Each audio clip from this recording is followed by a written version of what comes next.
Well, we'll continue with the conversation on illegal mining. Let's look at who is responsible for these mines after companies leave. I'm joined by Sifiso Dladla, Natural Resources Manager at ActionAid SA Africa. Very good afternoon to you, Sifiso. Thanks very much for your time. I'm wondering what your thoughts are. I mean, we've been seeing the reports over the past couple of weeks of all these people who are being flushed out of these mines. What, for you, are the issues we should actually be looking at? Thanks, Pravuyo, and good afternoon to your viewers. I think, like Hutat was saying, we are approaching it very wrong. We've been trying to strategically advise government through research, which we've partnered with Wits University. Look, at the moment, it's a tedious process because you flush out the artisanal miners today, the next day they come in, like the former provincial commissioner of Gauteng had said, when it was around that time when it happened in Gauteng, where the subject of illegal mining or artisanal mining came to the fore.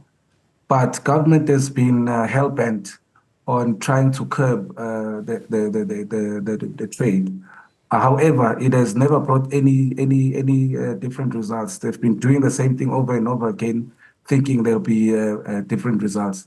Right now, what we should be focusing on, as far back as 2016, when we partnered with our social movements, Mining Affected Communities United in Action, and also the National Association of Artisanal Miners, we said the only thing that would curb artisanal mining in South Africa and the illegal immigration is to decriminalize the trade, formalize it, and regulate it.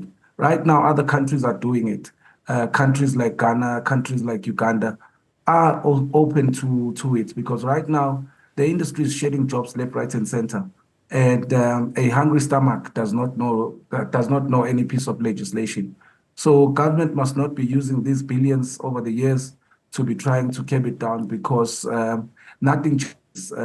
These abandoned mines are there, and government is not paying attention to them, and they are operational, and people are finding something to eat. Look, Pravuyo, this is not about enrichment. For the people that are arrested, if you look at them closely, the men and the women are not using any machinery, but they are working just to put bread on the table. And there are those, of course, who are working to enrich themselves to get millions within a week. But we hardly see them. Even the owners of the derelict and useless mine and ownerless mines are not coming to the fore. But yet the people that keep coming on the media space are the mere men and women who are merely forking out a living. Why, though? Why is the government not focusing on this? Let's say we give them the benefit of the doubt. Why are they not focusing where they should be focusing? Look, Pravuyo, there are many elements to it. One of the things, if you've looked into the political party funding just before the elections, and you'll see that there are mining companies that have been funding different political parties for them to benefit, so that government doesn't pay attention to them when they break the laws. You find mining companies operating without their social labor plans being approved, which is against the law. The MPRDA is very clear on that. And every mine in South Africa has a lifespan. Towards the lifespan, it's a responsibility of the mining company to rehabilitate and close, and government must issue mine closure certificates, which is very rare. And government is not very vigorous when it comes to that. And also looking at tracing where the minerals go, you hardly hear of a mining company, a large mining scale company, being in possession of minerals that were mined in the black market. So right now, there are those who are benefiting from this whole operation, because it's not only zamazamas. There are people who are buyers, there are people who are sellers, and there are those who export. And one question that we should be asking ourselves is, if the trade of zamazamas is continuous, where does the mineral end up, and who has been brought to book for being in possession for such minerals? What I'm trying to understand is whether you think government is willfully looking the other way, right? Or it's just sheer incompetence? Look, Vuyo, in the previous parliament, I had an unofficial interaction with the former chairperson of the portfolio committee, and I asked him, when are you going to look into decriminalizing and formalizing zamazamas? He said, no, we're not going to attend to criminality. Yes, at the moment it's criminality, but if you look at how many people are surviving through it, there's a lot. It's an unofficial amount of people that are working there. Instead of government looking into the positivity of it and changing things around, but due to political will and political pressure, government is focusing on the powerless people. Vuyo, at times I ask myself, what could have happened? Because in South Africa, there are industries where it's white dominated. I so wish to understand how it would be if Zamazamas were white people. I'm sure something would have been done to formalize the trade. To what extent is perhaps lack of, shall I say,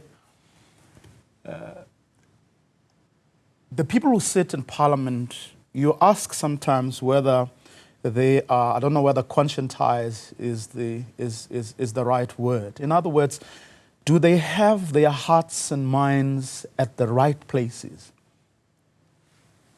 You see, Bravuyo, formulating legislations put you in a certain corner, and it's out of reality.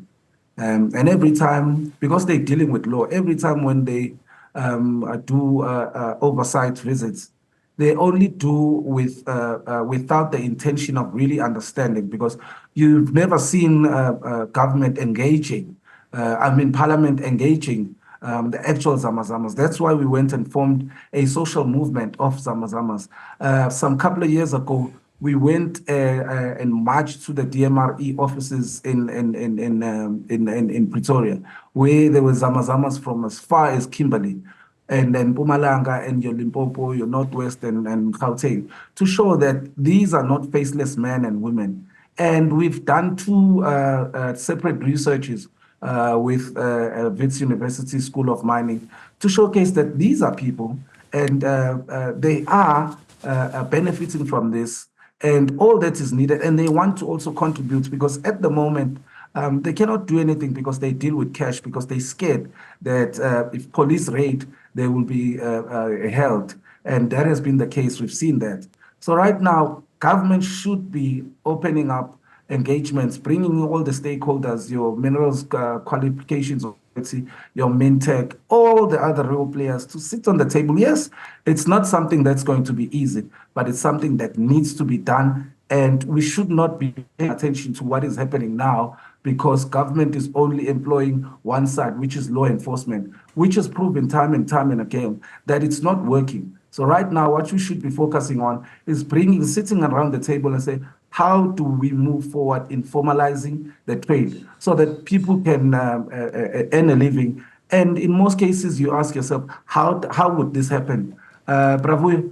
If you look into the taxi industry, it's so informal, and government plays not much of a role.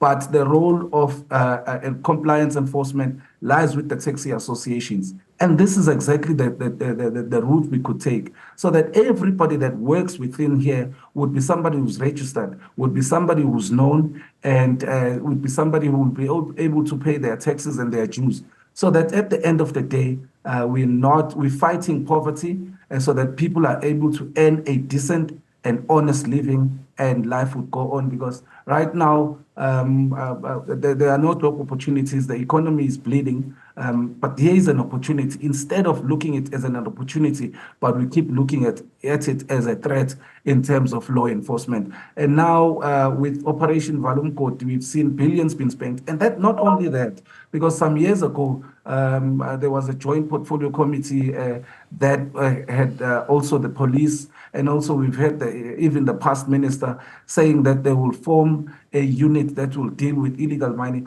All of those efforts are fruitless, because now and again we see what we're seeing happening in Stilfontein and Orkney. And bear in mind, this won't be the last time. People will still be going down because they're not doing it to enrich themselves. And these abandoned shafts, still have something, because these large-scale mining cannot be working those minerals because they understand that it's not profitable for them, because they're looking for big profits. And here we should be opening up an opportunity for people to earn a decent living. I know we've been focusing a lot on the government, and I think correctly, and one shouldn't be apologetic about that, because the Constitution and the laws actually compels the government to do what it's supposed to do. But what's the attitude of the mining houses? Are there people out there or companies that are actually prepared to come to the party? Look, some years ago, I think around 2017, government issued the mining permit for the first time in Kimberley for the Batupile cooperative, which proved to be cumbersome at that point in time, because it was the first time we did it. So the mining companies like Ekapa did come forward to say, look, we are willing to give this portion to Batupili people. And if you look into it on a business sense, Zamazamas are a threat in some sense to large-scale mining. And therefore, if someone is a threat to your profit, then you'll not be willing to engage. Therefore, the state and government should be coming in and putting everyone together to say, look, here's what the situation we are facing in South Africa, and we've tried all the other law enforcement routines, and they seem not to be working. So now everybody must be compelled to play a part in ensuring, because everybody loses with illegal mining, to be honest. Because even the Zamazamas themselves are selling the mineral in the black market, and they're not getting what they should be getting. Even the large-scale miners are not even benefiting, because they have to increase security, which does not come cheap, so that they're able to keep the Zamazamas away. So this time around, I think government should and must be able to bring together, using the laws of the country, to ensure that everybody is compelled to at least share, because this is a battle between the greedy and the hungry. And which one wins? It's the one that's the greedy, because they have the financial muscle and the appetite to do so. And just to recap, and perhaps for emphasis as well, you believe that the way the police and the defense force are going about doing this or dealing with this right now is actually wrong or not desirable?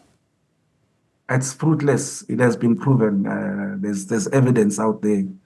You can see if you are able to employ the defense force to a tune of more than R1 billion, and still you're not getting the desired results, it means that's insanity, because you're doing the same thing over and over again, and the results are still the same.